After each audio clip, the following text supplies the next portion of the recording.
The MacBook Pro 13 is an amazing computer, and that's before this whole M1 series of processors came out. This thing is amazing, and now it's even better. And the good news is, you don't actually need anything to get it to work that well. It's a laptop. It's got a keyboard screen. That's all you really need, right? Well, so there are some accessories that can make your life a whole lot easier, a whole lot better, and just make this a more enjoyable experience. So what are the best accessories you can get for the brand new MacBook Pro 13 with the M1 processor?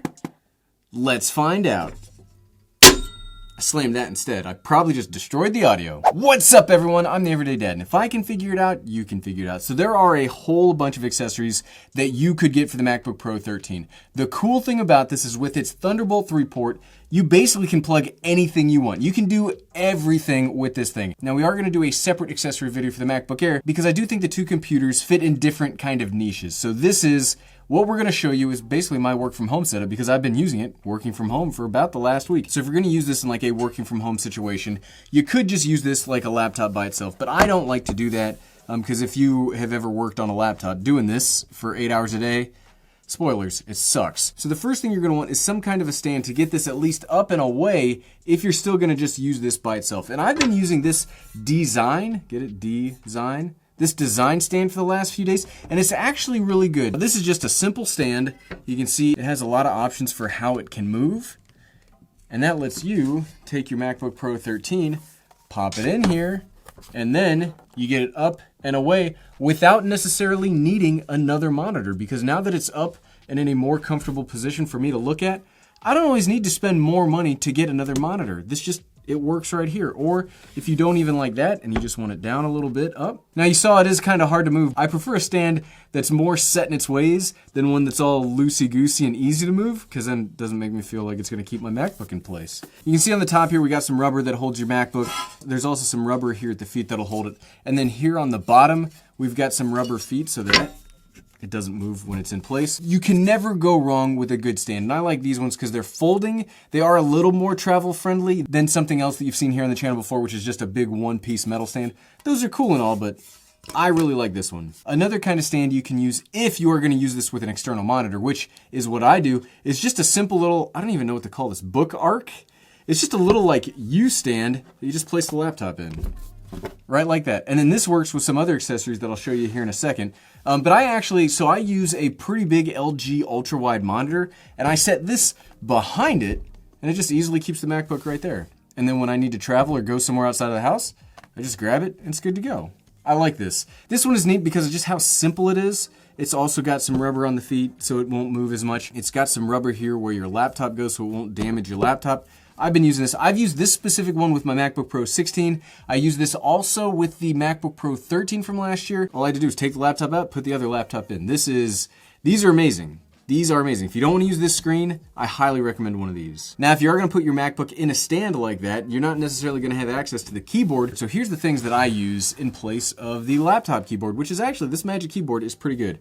We use another Magic Keyboard. So I really like the Apple Magic Keyboard. You don't have to spend this much on a Bluetooth keyboard. I would just say get any Bluetooth keyboard. A lot of them are specifically made for Mac, so you can get things like the Command key, the Option key. Those are slightly different than on a Windows machine. This is great. Look at how small this thing is. It charges via a lightning cable. This battery lasts forever. It's not like the Magic Mouse where you have to stop using it when the battery dies because you have to turn it upside down and charge it. The charging cable's right here. It's got an on-off button right here. It does have, I've been using this for a while, so it does have rubber feet on the bottom too, but they're not as good. You can see it moves pretty easy, but it's so light. I really, really like this keyboard because listen, the typing is just crisp enough. So I also, for my gaming PC, I have like a big mechanical keyboard set up. And sure, it feels okay to type on, but you gotta lift your hand up and really press on those keys. And this one, when you're in the groove, this is so easy to get in a typing groove on. And I did get the extended, you can get a smaller version, but I got the extended version with the keypad. Sometimes you gotta type numbers. When it comes to mice though, I'm a gigantic fan of the Logitech MX Master 3. This is probably the best mouse I've ever used. The best mouse on the planet. I love this thing. I used to be a big proponent of the Magic Mouse because it was the only way that I could get a mouse that would let me scroll laterally. Well, on the MX Master 3, you actually have your normal scroll wheel function right here, but you also do have that lateral scroll wheel here on the side. This If you're gonna do photo editing, video editing, this setup right here is so good. It's also got a lot of customizable buttons. There's one here on the edge. There's two right here. It's just, it fits in the hand so perfectly. You can use it for Bluetooth, or you can plug it directly in via the USB-C right here, which is another nice thing that if you need to charge this, you can charge it and still use it. You don't have to charge it upside down. It's a little heavier and a little more pricey, but like a lot of the things that we're talking about today, I didn't have to buy them for the MacBook Pro 13. I already bought them in my working from home setup. I just took them and transferred them to the MacBook Pro 13. So when you buy good accessories, they last way longer than any system camera, any kind of like main body tech purchase. The accessories are where you should spend your money to get the better experience. So speaking of spending a little more and getting something good that can work on lots of devices instead of just working for one generation, because we said this has Thunderbolt 3, it doesn't have a lot of I/O built into it. You will need a dongle or you'll need some kind of a dock. So the dock that I use is the Caldigit TS3 Plus. It plugs in via one Thunderbolt 3 cable here in the back. You need to use up one of your spots here in the computer, but it gives you all of this. It gives you 10 gigabit transfer speeds between like an external hard drive and the computer. It gives you wired Ethernet. It gives you gigabit Ethernet, several USB-A. It gives you another power thing that you could use. You can plug it into an external monitor via the display port. Here's the little power adapter here. You get SD card, headphones, and then two more USB, which are a little bit slower, but these are pretty good too for external devices. This thing just works. You plug it into one thing and it does everything you need. So that's the cool thing about the versatility of the Thunderbolt 3 is I don't need all the I/O because it's built into this. We do have in the backpack, we have some more travel options or maybe some better budget options, but this will last you. I've been using this for what, a year now? And if let's say tomorrow Apple were to come out with another MacBook Pro 16, this would still be my dock. The one thing that's cool though about the MacBook Pro 13 is it needs less power than the MacBook Pro 16. This provides 86 watts of power, which isn't quite enough for the MacBook Pro 16. So sometimes under heavy use, you'll notice that the battery will die, but this provides plenty of power for the MacBook Pro 13. So this is like perfectly set up to be the dock for the MacBook Pro 13.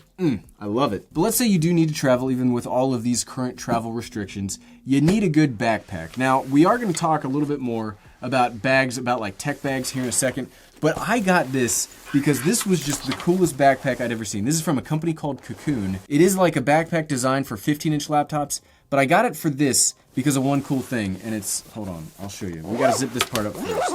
Normally I talk about tech bags to organize your tech, but this bag has a tech bag built right into it. Can you see that? I left all these in here so you could see it like this. It's got this cool grid system pouch that basically lets you organize any accessory that you want instead of needing to buy a separate tech bag for that and then putting it in a bag. I love this. This is the coolest thing right here. Okay, let's pull these accessories out because I wanted to give you the shock of opening it up and seeing just how darn sweet this part is. It is so awesome. The Gridit. This is Cacoon. I've never owned a thing of yours before. Good work on this. I really like this. Plus the backpack's really comfortable. I'm a big fan of nice puffy straps like here in the back. It's got a nice air channel. When we talk about bags and stuff, things that I like to look for are double stitch. This is not double stitch. The stitching's not as great as I would like, but it does seem to be perfectly fine. These shiny little bits will not be shiny for very long as you start using this. And the zippers, what I like about the zippers, even though they aren't YKK, which, you know, I hate to be a zipper snob. I'm kind of a zipper snob. They're not YKK, but they got good bite to them. And you can see here that they're not waterproof, but they do have a water-resistant taper to them. So your gear inside of here will be a little more protected if it does start to like drizzle or rain or something. And then when it opens up to the main pouch, you have all of this space to put your laptop, which is nice because this laptop sleeve is actually built like a laptop sleeve with a nice soft interior so you're not going to scratch your laptop when it's in this bag. Then you get another spot for like a notebook, another notebook spot that's also soft so if you're going to put like your iPad or phone in here. And this bag is cool. I really like this bag. I mean, there's a reason that we're talking about it right now. I could talk about this bag for a lot. And then we have some smaller accessories. Not everything's going to work in just big blocky chunks, right? So if you do need a separate tech bag, if you don't buy that specific backpack, you will need some kind of a way to organize all of this stuff. And this Bagsmart bag's been killing it for me recently. Much like what you saw in there, it does also have like bungee spots here so you can put cables and stuff. It's got SD card spots. It's got a zipper pouch. You can put all sorts of things in here. Even, I mean, this is specifically for cables, but like, here's AirPods. AirPods fit in there, dongles fit in here. Like, you can fit all sorts of stuff in a tech bag. So you don't necessarily have to buy a backpack with a tech bag in it, even though it's so awesome that it has a tech bag built in. But this Bagsmart bag, I've been taking it with me everywhere because it just organizes everything. See all this junk?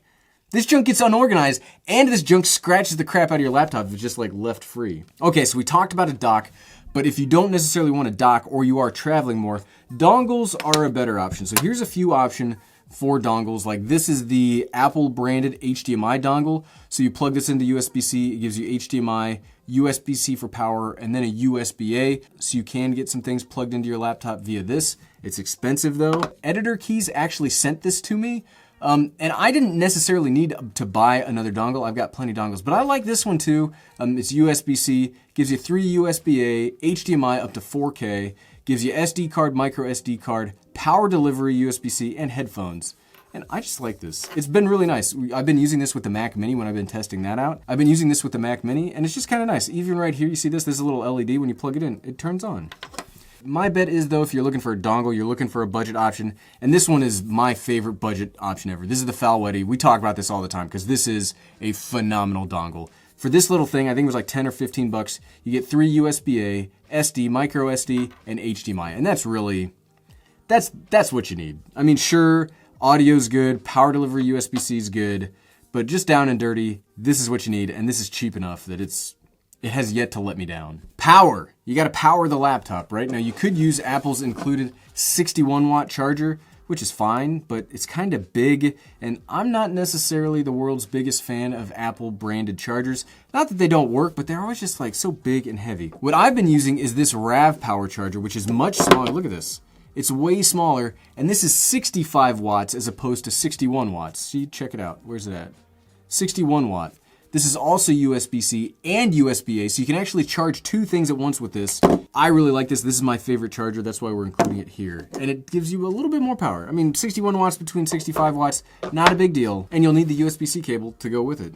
Not doing anything. I had a spoiler alert. I don't know if you know this. You can fact check me on this one. You can't actually do anything unless you have a cable to plug into some of these things, right? Oh, and then just a neat little thing. These aren't necessarily full dongles, but a lot of accessories are still USB-A, or you might have older accessories that have not yet transitioned over to USB-C. Just buy a couple of these little things. These are USB-C to USB-A adapters. Keep these with you and you'll always be able to use your mouse, your keyboard, whatever. Or you can let your friends borrow this so they can use their mouse or keyboard with their devices. If you're gonna be working from home or you're gonna be working in a place with other people, nobody wants to hear your calls, nobody wants to hear your FaceTime, nobody wants to listen to your boring meetings. Look, my meetings are boring. So use Airpod Pros. I love Airpod Pros. The noise cancellation's great. These pair insanely well with the MacBook Pro 13. They take up no space. They also charge via Lightning. Fantastic. I recommend these.